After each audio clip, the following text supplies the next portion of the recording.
சங்கீதம் 36. கர்த்தருடைய தாசனாகிய தாவீது ராகத் தலைவனுக்கு ஒப்புவித்த சங்கீதம்.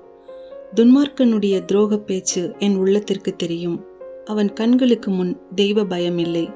அவன் தன் அக்கிரமம் அருவருப்பானதென்று காணப்படும் அளவும் தன் பார்வைக்கேற்றபடி தனக்கு தானே இச்சகம் பேசுகிறான். அவன் வாயின் வார்த்தைகள் அக்கிரமமும் வஞ்சகமும் உள்ளது. புத்தியாய் நடந்து கொள்வதையும் நன்மை செய்வதையும் விட்டுவிட்டான். அவன் தன் படுக்கையின் மேல் அக்கிரமத்தை யோசித்து நல்லதல்லாத வழியிலே நிலைத்து பொல்லாப்பை வெறுக்காதிருக்கிறான்.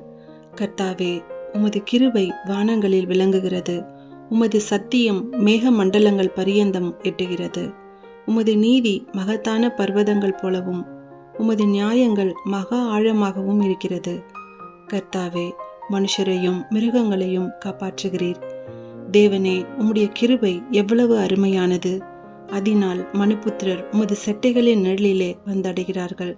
உமது ஆலயத்தில் உள்ள சம்பூர்ணத்தினால் திருப்தி அடைவார்கள். உமது பேரின்ப நதியினால் அவர்கள் தாகத்தை தீர்க்கிறீர். ஜீவ ஊற்று உம்மிடத்தில் இருக்கிறது. உம்முடைய வெளிச்சத்திலே வெளிச்சம் காண்கிறோம். உம்மை அறிந்தவர்கள் மேல் உமது கிருபையையும் செம்மையான இருதயமுள்ளவர்கள் மேல் உமது நீதியையும் பாராட்டியருளும்.